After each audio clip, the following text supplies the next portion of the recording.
എൻ്റെ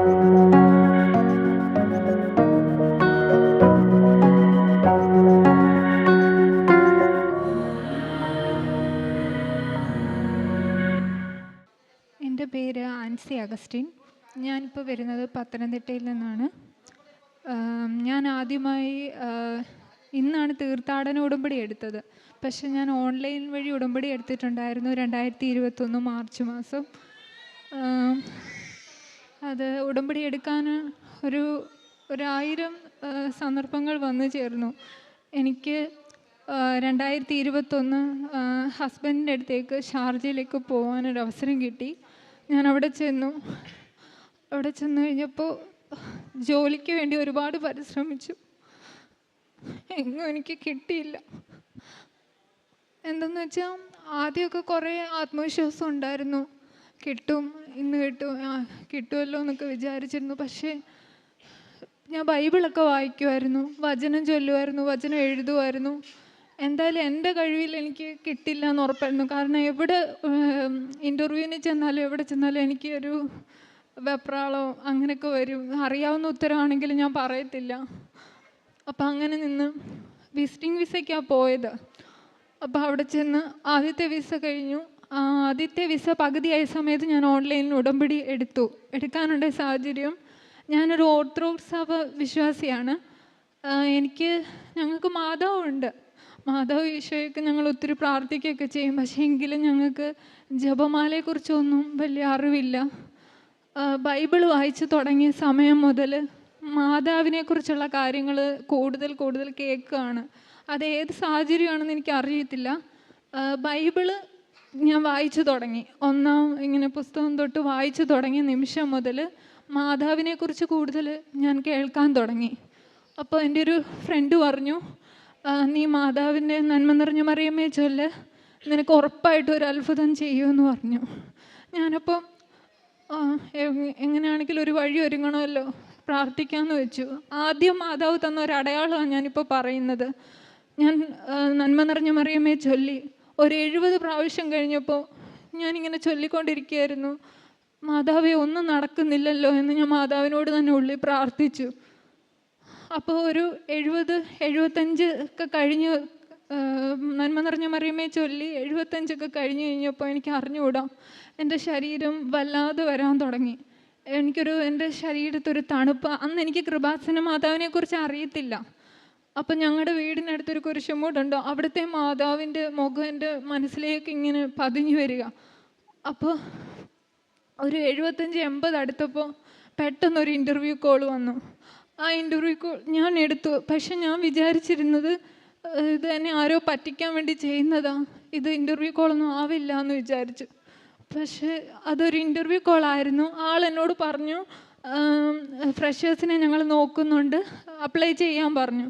പക്ഷെ അത് അത്രയും ദൂരമായതുകൊണ്ട് എനിക്കത് പോകാൻ കഴിഞ്ഞില്ല. ഞാനത് വേണ്ടാന്ന് വെച്ചു. പക്ഷെ അന്നേരം അത് മാതാവിൻ്റെ അത്ഭുതമാണെന്ന് ഞാൻ തിരിച്ചറിഞ്ഞില്ല. ആ നിമിഷം തൊട്ട് എനിക്കൊരു പരീക്ഷണത്തിൻ്റെ കാലമായിരുന്നു. എന്താണെന്ന് വെച്ചാൽ മാതാവ് ആദ്യം തന്നത് ഞാൻ സ്വീകരിക്കാൻ തയ്യാറായില്ല. എവിടേക്കോ എൻ്റെ മനസ്സ് പതറി, വേണ്ടെന്ന് ഞാനിങ്ങനെ മാറി നടന്നു. പക്ഷെ അന്നേരവും പ്രാർത്ഥനയിൽ നിന്ന് ഞാൻ മാറിയില്ല. ഓരോ നിമിഷവും പ്രാർത്ഥനയെ മാത്രമായിരുന്നു എൻ്റെ ജീവിതം. ബൈബിൾ വായിക്കാൻ തുടങ്ങി, ജപമാലയെക്കുറിച്ച് കൂടുതൽ പഠിക്കാൻ തുടങ്ങി.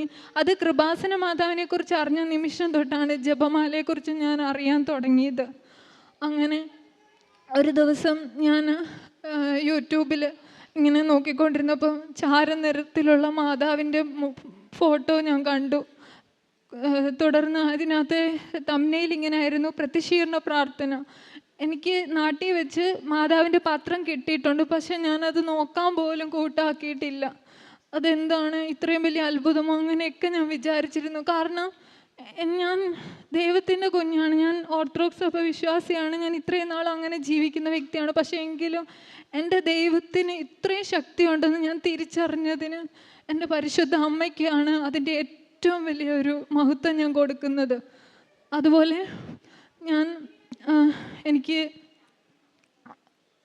ഓൺലൈൻ വഴി ഉടമ്പടി എടുത്തു.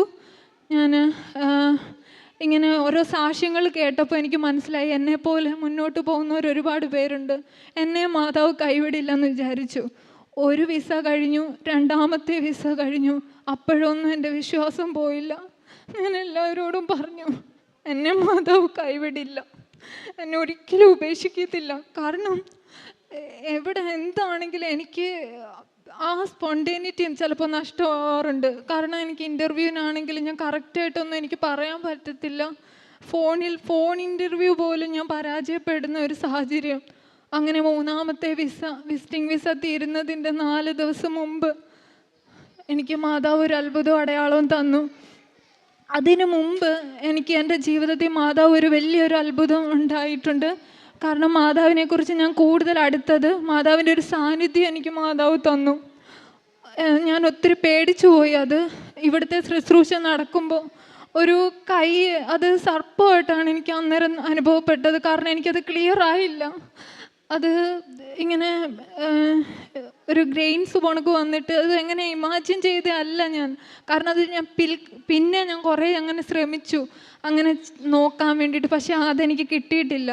ആ സമയത്ത് എനിക്ക് ഒരുപാട് പ്രാർത്ഥനയുണ്ടായിരുന്നു. അങ്ങനെ എനിക്കത് കിട്ടിയെന്നാണ് ഞാൻ വിശ്വസിക്കുന്നത്. ഒരു സർപ്പം പോണക്ക് ഇങ്ങനെ മുന്നിൽ വരും. പക്ഷേ അന്നേരം ഞാൻ പേടിച്ചു പോയി, മാതാവേ എനിക്ക് എന്തായി സംഭവിക്കുന്നത്, എനിക്കിനിയും പരീക്ഷണമാണോ എന്ന് ഞാൻ മാതാവിനോട് ചോദിച്ചു. അങ്ങനെ ഒരു ദിവസം ഇവിടുത്തെ ശുശ്രൂഷ നടന്നുകൊണ്ടിരുന്ന സമയത്ത് എനിക്ക് മാതാവ് അത് കാണിച്ചു തന്നു. അതിങ്ങനെയായിരുന്നു. അത് സർപ്പം പോലെയാണ് എനിക്കത് ഇങ്ങനെ വെറുതെ തോന്നിയതെങ്കിലും പക്ഷെ അത് സർപ്പം അല്ലായിരുന്നു. അതൊരു കൈയുടെ രൂപത്തിൽ ഒരു വലിയൊരു കൈ. ആ കൈയുടെ അകത്ത് അത് താഴ്വശത്തൊരു നീലവിരിക്കാത്തൊരു പെൺകുട്ടി. ആ പെൺകുട്ടി ഞാൻ എന്നെ വിചാരിച്ചു. ഞാൻ മാതാവിനോട് നന്ദി പറഞ്ഞു. കാരണം എനിക്ക് മനസ്സിലായി എന്നെ മാതാവ് കൈവിടില്ല എന്ന് ഞാൻ ഉറച്ചു വിശ്വസിച്ച് ഞാൻ പ്രാർത്ഥനയെ മുന്നോട്ട് പോയി. അപ്പോഴും എനിക്ക് ജോലി കിട്ടിയില്ല. മൂന്നാമത്തെ വിസ എടുത്തു. തീർന്നു പോകുന്നതിൻ്റെ, അതായത് മൂന്നാമത്തെ വിസ എടുത്തതിന് ശേഷം നാട്ടിലേക്ക് പോവാമെന്ന് വെച്ചു. അപ്പോൾ വിസ തീർന്നു പോകുന്നതിൻ്റെ 4 ദിവസം മുമ്പ് അന്ന് അവിടെ വെള്ളിയാഴ്ച ഫുൾ ഓഫാണ്. അപ്പോൾ ഞാൻ മാതാവിനോട് വെള്ളിയാഴ്ച രാവിലെ എഴുന്നേറ്റ് ഞാൻ ജപമാല ചൊല്ലി പ്രാർത്ഥിച്ചു, ബൈബിള് വായിച്ചു, പ്രത്യക്ഷീകരണ പ്രാർത്ഥന ചൊല്ലി. എന്നിട്ട് ഞാൻ മാതാവിനോട് പറഞ്ഞു, ഇനി എൻ്റെ ജീവിതത്തിൽ ഒരു അത്ഭുതവും സംഭവിക്കാനില്ല. ഇന്നിവിടെ എല്ലാവർക്കും അവധിയാണെന്ന് നിനക്കറിയാലോ. ഇനി എൻ്റെ ജീവിതത്തിൽ ഒന്നും ഇനി സംഭവിക്കില്ല എന്ന് ഞാൻ മാതാവിനോട് പറഞ്ഞു. അപ്പോഴും ഞാൻ മാതാവിനോട് പറഞ്ഞു, അമ്മേ എനിക്ക് കുഴപ്പമില്ല, അമ്മ എന്താണോ വിചാരിക്കുന്നത് അതുപോലെ സംഭവിക്കട്ടെ. പക്ഷേ ആ പറഞ്ഞ നിമിഷം ഞാൻ പ്രാർത്ഥിച്ച് കഴിഞ്ഞ് ഞാനൊന്ന് പോയി കിടക്കാമെന്ന് വെച്ച് ഞാൻ പോയി കിടന്നു. 4:30 എഴുന്നേറ്റതാണ്. അപ്പോൾ ഞാനിങ്ങനെ കിടന്ന സമയം ആ നിമിഷം മുതൽ എൻ്റെ ശരീരം ഒരു തണുപ്പ് അനുഭവപ്പെടാൻ തുടങ്ങി. അതെനിക്ക് പറഞ്ഞ് എങ്ങനെ എക്സ്പ്ലെയിൻ ചെയ്യണമെന്ന് എനിക്കറിയില്ല. അതുപോലെ ഒരു അനുഭവം എൻ്റെ ജീവിതത്തിൽ എനിക്ക് ഇന്ന് വരെ അങ്ങനെ വന്നിട്ടില്ല. അത് ഇങ്ങനെയായിരുന്നു. ഞാൻ കിടന്ന സമയത്ത് ഒരു തണുത്ത ഇത് എൻ്റെ ശരീരത്തിലേക്ക് വരികയും പ്രാർത്ഥനകൾ മാത്രം എൻ്റെ ചെവിയിലേക്ക് വരികയും ചെയ്യുന്നു. അപ്പോൾ ആ സമയം ആ പ്രാർത്ഥന എൻ്റെ ചെവി മൊത്തം അതാണ് കേൾക്കുന്നത്. അതിൻ്റെ തൊട്ടടുത്ത നിമിഷം എനിക്കൊരു ഫോൺ കോൾ വരുന്നു. അപ്പോഴും ഞാൻ എൻ്റെ ഹസ്ബൻഡിനോട് പറഞ്ഞു, ആ ഫോൺ എടുക്കുക, ഇന്ന് ആരും നമ്മളെ വിളിക്കത്തില്ല, ഫോൺ എടുക്കാൻ പറഞ്ഞു. ഞാൻ ഉറക്കത്തിലായിരുന്നു. ചെറുതായിട്ടാണെങ്കിൽ നമുക്ക് ആ ഇതിൻ്റെ പുറത്ത് ഞാനങ്ങ് ഇരുന്നു, അനങ്ങാതെ അങ്ങ് കിടന്നു. തൊട്ടടുത്ത നിമിഷം എൻ്റെ പേര് പറഞ്ഞിട്ടാണ് ആ മേഡം എന്നെ വിളിക്കുന്നത്. എനിക്കത് വിശ്വസിക്കാൻ പറ്റുന്നില്ലായിരുന്നു. കാരണം ഇപ്പോഴാണ് അവിടെ ഞായറാഴ്ച ലീവായത്. നേരത്തെ വെള്ളിയാഴ്ചകളിലായിരുന്നു. ആ ടൈമിനാണ് എനിക്കിങ്ങനെ കിട്ടിയത്. അത് തൊട്ടടുത്ത നിമിഷം തന്നെ എന്നോട് പറഞ്ഞു ഇൻ്റർവ്യൂവിന് വരാൻ പറഞ്ഞു. ഞാൻ ഇൻ്റർവ്യൂവിന് ചെന്നു. അവിടെയും എനിക്ക് ഉത്തരങ്ങളൊന്നും പറയാൻ പറ്റുന്നൊരു സാഹചര്യം ആയിരുന്നില്ല. ഞാനിങ്ങനെ നോക്കിയിരിക്കുമായിരുന്നു. കാരണം എൻ്റെ 4 ദിവസമേ ഉള്ളല്ലോ, ഇനിയും എനിക്ക് കിട്ടില്ലല്ലോ എന്ന് മാത്രമേ എൻ്റെ മനസ്സിലുള്ളൂ. അപ്പോഴും ഞാൻ എൻ്റെ കുഞ്ഞൊരു കാശുരൂപം ഞാൻ ഓൺലൈൻ വഴിയാണ് ഉടമ്പടി എടുത്തതെങ്കിലും എൻ്റെ മമ്മി എനിക്ക് വേണ്ടി ഇവിടെ വന്ന് ഉടമ്പടി എടുത്തിട്ടുണ്ടായിരുന്നു, തീർത്ഥാടന ഉടമ്പടി. അച്ഛനെയും കണ്ടിട്ടുണ്ടായിരുന്നു. തുടർന്ന് മമ്മി എനിക്കൊരു കുഞ്ഞ് കാശുരൂപവും ഇവിടുത്തെ വെഞ്ചരിച്ച ഉപ്പും തേനും എല്ലാം കൊടുത്തു വിട്ടിട്ടുണ്ടായിരുന്നു.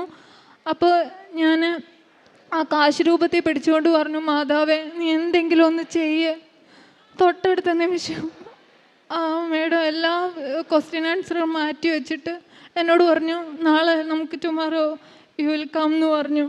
എൻ്റെ ആ നിമിഷം എനിക്ക് അറിഞ്ഞുകൂടാ, ഞാൻ എത്ര പറഞ്ഞാലും എൻ്റെ പരിശുദ്ധ അമ്മയ്ക്ക് യേശുപ്പച്ചനും ഞാൻ എന്നും കടപ്പെട്ടിരിക്കുന്നു. ആ നിമിഷം അത്രയധികം എനിക്ക് വിലപ്പെട്ടതാണ്. കാരണം ഞാനൊരു ഫ്രഷറാണ്, എനിക്ക് വലിയ എക്സ്പീരിയൻസ് ഒന്നുമില്ല, വലിയ കഴിവുമില്ല.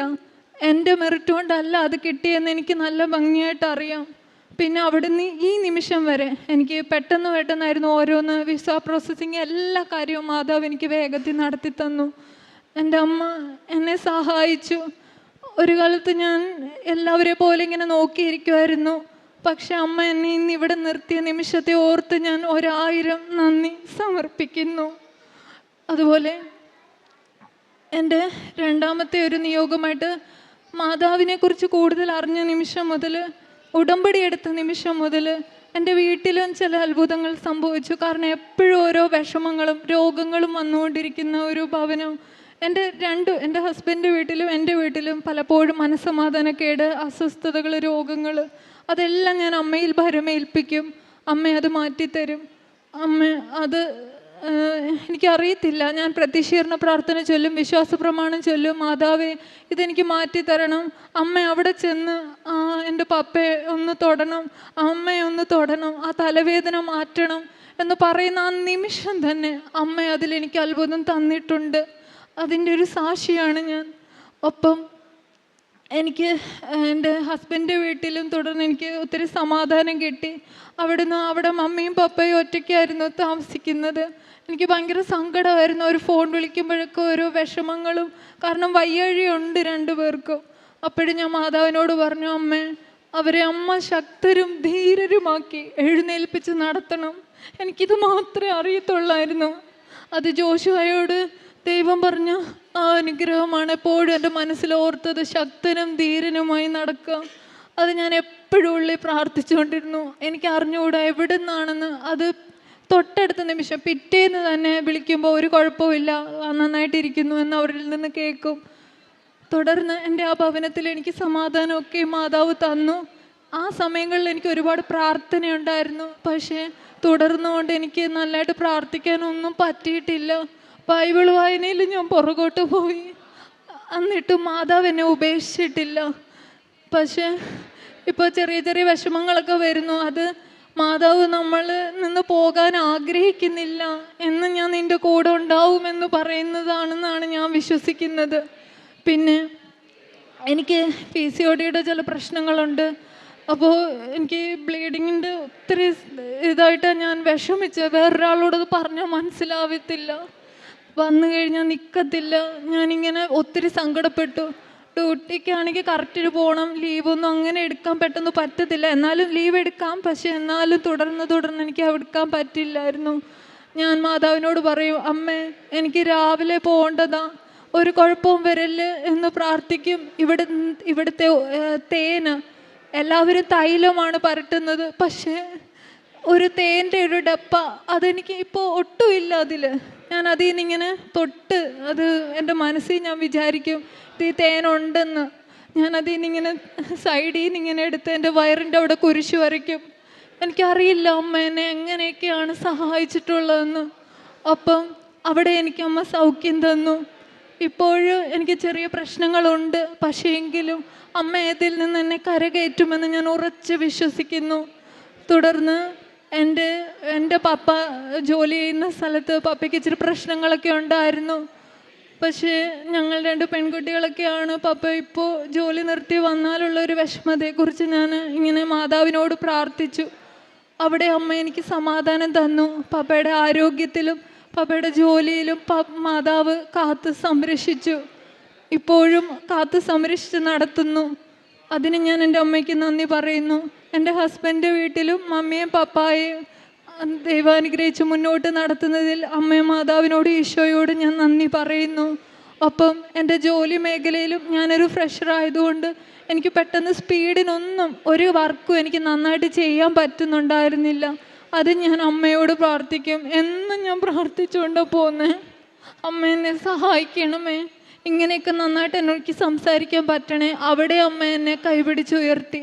അതിന് ഞാൻ നന്ദി പറയുന്നു. അപ്പം പിന്നെ എൻ്റെ ഒരു ഏറ്റവും പ്രധാനപ്പെട്ട ഒരു ഭവനം, അവിടെ ചില പ്രശ്നങ്ങളൊക്കെ ഉണ്ടായിരുന്നു. അത് ഞാൻ മാതാവിനോട് പറഞ്ഞു, അമ്മേ ഇവിടുത്തെ എല്ലാ വിഷമങ്ങളും അമ്മ മാറ്റിത്തരണമെന്ന്. അവിടെയും അമ്മ സമാധാനം അനുവദിച്ചു. തുടർന്ന് എൻ്റെ ഏത് കാര്യവും എൻ്റെ കൃപാസന അമ്മയെ ഞാൻ എന്ന് കണ്ടോ, ഞാൻ എന്ന് ഓൺലൈൻ ഉടമ്പടി എടുത്തോ, ആ നിമിഷം മുതൽ എൻ്റെ ജീവിതവുമായി ബന്ധപ്പെട്ട ഏത് കാര്യവും ഞാൻ അമ്മയുമായിട്ട് എന്നും സംസാരിച്ച് ഞാൻ സാക്ഷ്യം പറഞ്ഞോളാം എന്ന് ഞാനിങ്ങനെ പറയും. എനിക്കറിയില്ല ഇവിടെ വന്നാൽ ഇവർ സാക്ഷ്യം പറയാൻ അനുവദിക്കുമോ എന്നൊന്നും. പക്ഷെ ഞാനങ്ങ് പറയും സാക്ഷ്യം പറഞ്ഞോളാം എന്നൊക്കെ. എന്നോട് ഒത്തിരി പേര് പറഞ്ഞു അങ്ങനെയൊന്നും അനുവദിക്കത്തില്ല, കറക്റ്റായിട്ട് കണ്ടൻറ്റുള്ള കാര്യത്തിന് മാത്രമേ അനുവദിക്കുകയുള്ളൂ എന്ന്. പക്ഷെ ഞാൻ ഇന്നിവിടെ വന്നപ്പോൾ എനിക്ക് ഉറപ്പ് ഒരു 95% മുകളിലും എനിക്ക് സാധ്യതയില്ല. 5 മണി വരെ ഉള്ളൂ സാക്ഷ്യമെന്ന് പറഞ്ഞു. ഞാനിങ്ങനെ സങ്കടപ്പെട്ട് നിന്നു. ഞാൻ അമ്മയോട് അവിടെ നിന്ന് ഞാൻ പറഞ്ഞു, അമ്മേ എന്തെങ്കിലും സാധ്യതയുണ്ടോ എന്ന്. അപ്പോൾ തന്നെ അച്ഛനും സിസ്റ്ററും എല്ലാം അവിടെ നിൽപ്പുണ്ടായിരുന്നു. എൻ്റെ കാര്യം കേട്ട ഉടനെ തന്നെ അവരതിനെനിക്ക് അനുവാദം നൽകി. അത് പരിശുദ്ധ അമ്മ അവരെ ബലപ്പെടുത്തിയെന്ന് ഞാൻ വിശ്വസിക്കുന്നു. എനിക്ക് ഒത്തിരി നന്മകൾ തന്നിട്ടുണ്ട് എൻ്റെ അമ്മ മാതാവ്. ഇനിയിപ്പോൾ ഞാൻ വന്നത് തീർത്ഥാടന ഉടമ്പടി എടുക്കാനാണ്. അതിപ്പോൾ ഞാൻ എടുത്തു. എനിക്ക് എൻ്റെ അമ്മ മാതാവ് ഇനി എൻ്റെ കൂടെ വരുമെന്ന് ഞാൻ ഉറച്ചു വിശ്വസിക്കുന്നു. ഇന്ന് വരെ തന്ന എല്ലാ അനുഗ്രഹങ്ങൾക്കും അമ്മയെ ഞാൻ എന്തെങ്കിലും മറന്നുപോയിട്ടുണ്ടെങ്കിലും എല്ലാ അനുഗ്രഹങ്ങൾക്കും അമ്മ മാതാവിനും ഈശോയ്ക്കും ഞാൻ 1000 നന്ദി സമർപ്പിക്കുന്നു.